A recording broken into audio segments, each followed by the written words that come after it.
Now at 7, President Trump tours the Palisades fire zone and meets with homeowners and local leaders. We'll break down his visit and the tense exchange with the mayor. Plus, weekend rain is headed our way. How much rain to expect and the timeline of when it will arrive. David Bigger with your first alert forecast coming up. NBC4 News at 7 starts with breaking news. And so we'll get to the president's visit in just a moment, but we begin with the rain that is headed our way. Our meteorologist, David Bigger, is tracking it all in our first alert forecast. David. Yeah, so the rain will arrive as we get into tomorrow afternoon and evening, but the first part of the day looks like it'll be actually pretty dry across the region. So here's what it looks like right now from one of our Mount Wilson cameras looking out across the San Gabriel Valley, where right now you can see it's looking pretty clear out there.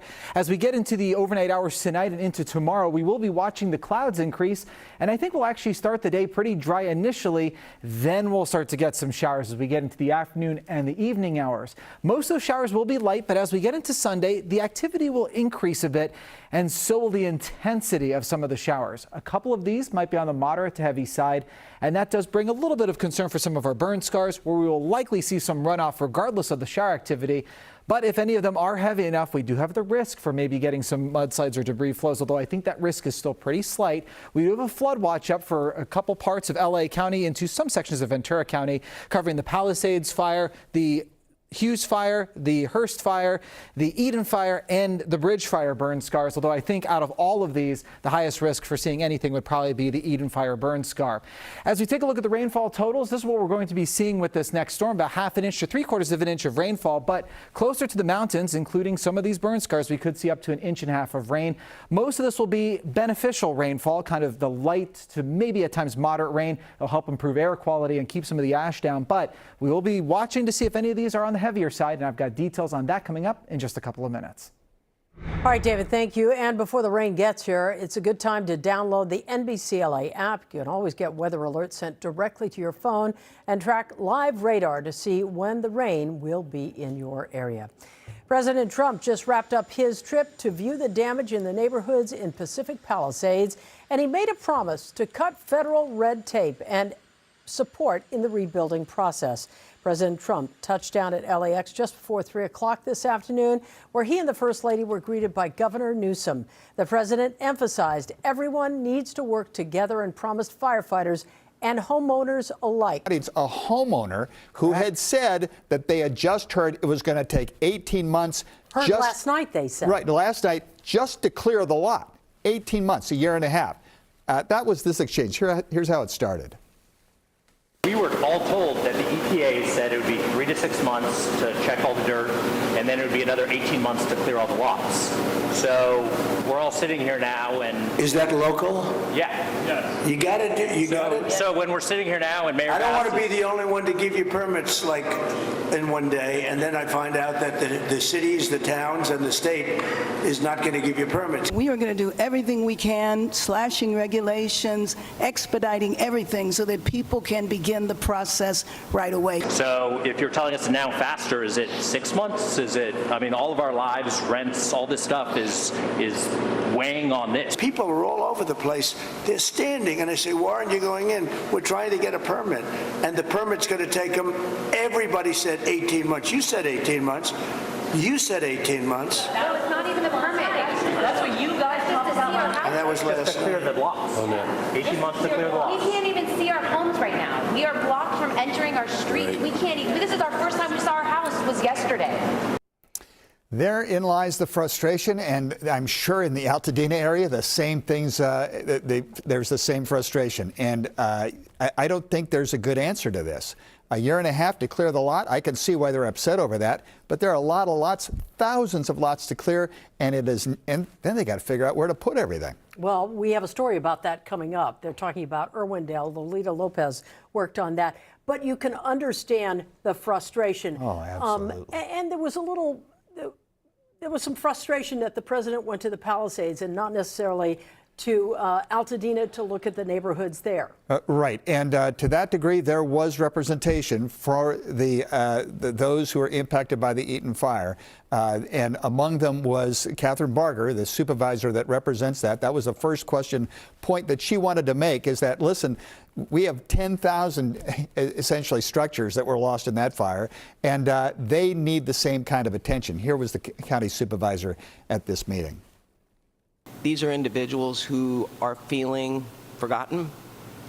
And what I tell them is, and when we invited you out here, I told, when I went to the AME church, this president was talking to you when he was running. You understand the difficulty in making ends meet. You understand the high cost of living. And now their biggest fear is that that's going to impact their ability to rebuild. And I have made them this commitment, because this is my last term, that for the next 4 years, you talk about 18 months, I've told our county staff that if you're going to get in the way, then get another job. That was an applause line there in the fire station, but it speaks to the enormity of the problem going forward, not just for the homeowners. They have their own hell that they have to go through, but for the electeds navigating a system that is not easy to navigate. And remember, they're thinking about the long-term health and safety of the public. So when it comes to clearing that lot, it's not just as easy as saying, you know what, bring a wheelbarrow, clean what you got, and it's all good. It's going to take longer than that. So bottom line here, did the mayor, did the governor, did homeowners, did first responders, did everyone get the feeling that the federal government was there for support from this business? I think it was a little frustrating at times, but I think, yes, they got what they wanted, a commitment by the president that the money's coming. We talked about disposing of hazardous waste. That's a story coming up right here.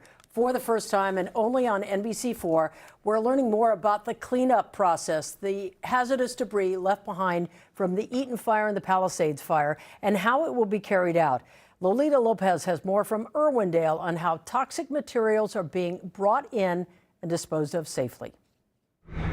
We're starting. We're going as fast as we can, but we're just starting. This former LA County park off the 210 freeway in Irwindale has turned into a collection and processing site for the U.S. Environmental Protection Agency. We've got temporary fencing going up and around the entire property. These different staging areas will receive hazardous materials found at homes and businesses burned in the Eaton fire. Similar sites are being set up for the Palisades fire. Eric Nold is the federal on-scene coordinator. This area here that's being built out is where we're going to bring all of the household hazards and materials that'll be collected. And what types of materials are we talking about when we say household materials? Household hazardous materials are everything you'd have in your garage, under your sink. Here, we don't want to do any of this type of activity out there in the middle of the community. We bring it here to where we have an engineered design to make it to safely process all of the different materials. Safety also includes how the materials get from Altadena to Irwindale, some 16 miles apart. He says the freeway will not be shut down and local routes have been pre-approved. The blue tank over here is where there'll be a brine solution. There'll be one of the excavators. One of the major areas of work will be in the handling and disposal of burned batteries, including lithium batteries found in electric cars. He says they will build on what they learned in 2023 following the Lahaina fire in Maui. We got a special team brought in that worked the Lahaina battery issues that basically has designed how we do battery operations now. He says the air and soil will be monitored at the site throughout the process. As much of the materials they gather that can safely be recycled will be, and what needs to be disposed will go to permitted locations that have not been determined at this time. He adds, we will be checking with Cal EPA to confirm that that facility is RCRA approved and in good standings and no issues, to make sure we're not sending it somewhere to create a new problem. The work is daunting. Take a look at this map from the Eaton fire. The properties marked in red are deemed destroyed. Thousands upon thousands to survey. Nold, with his decades of experience, describes it like this. Bigger, sadder, very heartfelt for everybody that's been impacted by this. Lolita Lopez, NBC4 News. Now, the inspections by the EPA are free for affected owners, take about 30 minutes apiece. The property will get a sign to show it was checked and ready for debris removal. They say if you see them, they're trying to ensure everyone's safety, so simply let them do their work. We have breaking news right now from Washington. The Senate just confirmed Pete Hegseth as President Trump's defense secretary. Vice President J.D. Vance was the tie-breaking vote here, 51 to 50.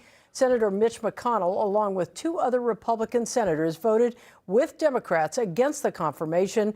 Hegseth was facing explosive allegations of sexual assault, but he was never prosecuted. We'll have more on this tonight at 11. Meantime, coming up ahead of the rain this weekend, those in the Eaton fire burn scar area are preparing. We are live with the very latest. Races on tonight to get Altadena and Pasadena ready for this weekend storm and to get all the neighborhoods protected. NBC4's Macy Jenkins live in Altadena right now, where we understand families are picking up free sandbags. Macy? They have been doing that all day, Colleen. I am just north of the Avison School of Leaders, where you can see a bunch of these concrete barriers known as K-rail have been put in place all throughout the foothill area. Crews have been distributing them today to try to protect places that have already been impacted by the Eaton fire. Now, earlier today, CAL FIRE and LA County workers helped fill sandbags for people looking to put extra protection around their properties. The California Office of Emergency Services mobilizing more than 400 state personnel today to conduct a watershed protection mission ahead of this weekend's rain. This staging site off of the 210 in Irwindale, holding more than 4,000 linear feet of K-rail, with more on the way. The goal, of course, to redirect debris and mud around structures, some of which have been left vulnerable after the fire. Officials warning locals who've returned to their homes they need to be ready for possible rushing water during the storm. A mud and debris flow can travel faster than you can run. There can be numerous materials that can be dangerous or deadly. An example is trees and cars and other material that can severely injure or kill you. Do not attempt to cross any mud or debris flow. As mentioned, your best course of action is to evacuate early if it's needed or get to the highest part of your residence. There are 3 sandbag locations in the area. They'll be open 24/7 for anyone in need. You can find those at Victory Park, Robinson Park, and the Altadena Golf Course. That's the very latest. Reporting live from Altadena tonight, Macy Jenkins, NBC4 News. All right, Macy, thank you for that. Meteorologist David Bigger is here now. Let's talk about the timing of this rain. The winds are gone for the most part. And the rain will start as we get into tomorrow afternoon and evening. I think it'll start pretty light, though. So that's the good news, is we initially get some beneficial rain. This is the kind of rain that we want to see to help extinguish any remaining smoldering from any of the fires.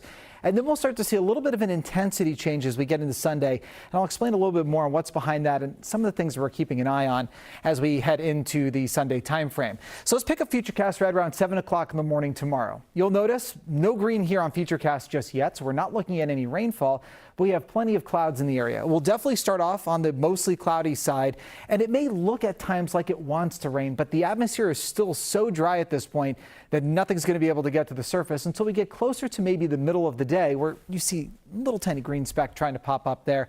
But I think it's really more of the afternoon where you start to see more spotty showers across the region, and all of these are pretty much on the light side. And you can tell that because if you look closely, they're all this bright green color. You're not seeing a lot of the dark green, occasional little spots over some of our elevated areas, and you are starting to see some snow across the area mountains. But I want you to see what happens as we go from Saturday into Sunday. Specifically, look at the color of some of these showers. Sunday morning, still a lot of the light green in here, but we're occasionally getting these little pockets of that darker green. And as we get into the afternoon, cold air comes sweeping into the region, and that starts leading to what we call convective showers, where they start to get a little bit heavier, and we can't necessarily rule out maybe the chance of hearing a rumble of thunder out there. So here's what it looks like by 6 p.m. Now notice we have this dark green in here. We have some yellows popping up. These are the kind of showers that are a little more concerning, especially around some of our burn scars. Most of this rain will likely fall underneath what we watch for burn scar concerns, and that's about half an inch an hour or more. Anything over that is where we start to see maybe some debris flows. Most of this rainfall, again, will fall below that threshold, so we're pretty good so far. As we go through the overnight hours, though, you start to get a lot more of these yellows popping up, and it's all a matter of where this is going to be moving. If one of these heavier showers sets up and sits over a burn scar, that's a problem. I think most of these showers will be moving along and should avoid the burn scars, but I just want you to know the risk is there. I'm not trying to scare you about anything. I'm just trying to keep you informed that there is a risk of any of this. I think most of what we're going to be seeing as we go through the next couple of days will be some runoff coming off the burn scars, a lot of water, and that water will be picking up a lot of ash, soot, and even small debris. You don't want to come into contact with that stuff. It's not very good for your health. Just stay away from it. And as the officials were telling you in Macy's story, don't try to cross anything that you're seeing that's rushing, because you can really get hurt with that. So just keep that in mind. And by the time we get into Monday morning, we still have some lingering showers. Some of them are still on the heavy side occasionally, but I think we're starting to get toward the back end of this weather system. And by Tuesday, we're essentially done with it. Let me show you this on the 7-day forecast. Basins on top, coastlines down below. So it's the afternoon and evening for tomorrow that we start getting some light rain. As we get into Sunday, that's where the intensity picks up a bit. But again, it's very hit or miss showers. It's not going to be consistently raining all day. You might get rained on, might be pretty heavy, and then it might stop. As we get into Monday, it's just some more shower activity, and then we're essentially done, and things dry out as we head toward the middle of next week. Here's how it looks for the inland spots. Valleys on top, i.e. forecast down below.